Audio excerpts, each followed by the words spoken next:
Batavia diambang-ambruk. Bagaimana mungkin pasukan 100.000 orang gagal merebut kota kecil di tepi pantai? Atau jangan-jangan memang ada yang sengaja membuat Mataram kalah? Malam itu, Batavia tak tidur. Langit menggantung mendung. Angin pesisir membawa bau logam dan darah. Padahal, belum ada yang tertumpah. Di kejauhan, seperti badai yang tertahan, pasukan Mataram berdiri.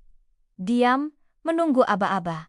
Lebih dari 100.000 prajurit, dipimpin langsung oleh raja yang namanya disegani dari ujung Jawa sampai Palembang, Sultan Agung. Ini bukan perang biasa, ini adalah perang kehormatan. Perang melawan makhluk licik bernama Fok, perusahaan dagang yang katanya datang untuk berdagang. Tapi perlahan berubah jadi penjajah dengan peluru dan tipu daya. Sultan Agung tahu itu, dan dia muak. Tahun ke-1628, dia mengirim pasukan dalam jumlah yang belum pernah terjadi sebelumnya. Jalur logistik dibangun. Meriam ditarik dari pedalaman. Persediaan pangan dimuat. Tapi, di balik persiapan besar itu, ada rahasia yang disembunyikan. Sultan Agung tahu, kemenangan bukan hanya soal senjata, tapi soal siapa yang mengkhianati lebih dulu. Perjalanan ke Batavia bukan mudah.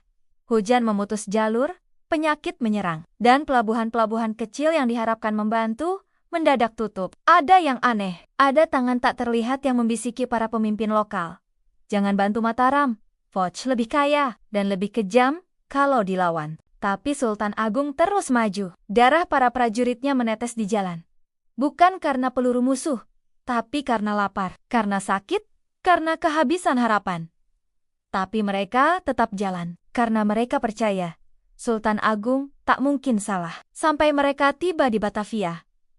Benteng kayu, dinding batu, sungai buatan yang mengelilingi kota kecil itu. Sekilas tampak lemah, tapi di balik dinding itu, Foch tidak sendiri. Mereka punya meriam dari Eropa, mereka punya persediaan dari kapal-kapal dagang yang terus berdatangan, dan yang paling berbahaya, mereka punya pengkhianat di dalam Mataram sendiri. Malam sebelum serangan besar, seorang perwira utama Mataram menghilang. Keesokan paginya, artileri Fok menembak tepat ke arah gudang logistik utama pasukan Mataram.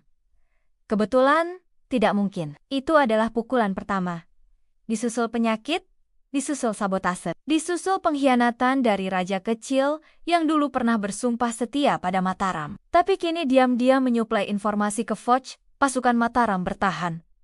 Tapi hanya dalam diam, mereka mulai meragukan satu sama lain. Dan ketika pasokan habis, Sultan Agung harus membuat keputusan yang paling menyakitkan dalam hidupnya.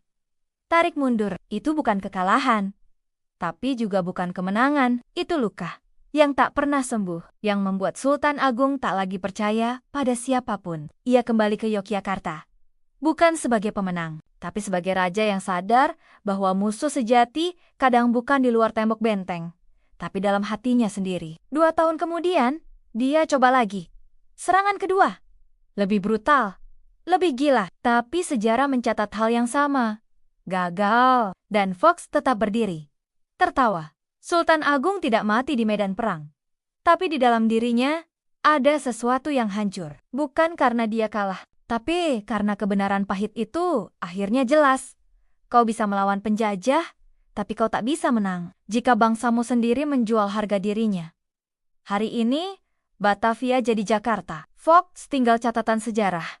Tapi bayang-bayang pengkhianatan itu masih membekas, masih terasa, dan mungkin masih terulang. Penasaran dengan kisah sejarah lainnya? Jangan lupa like, komen, dan subscribe untuk kisah sejarah lainnya.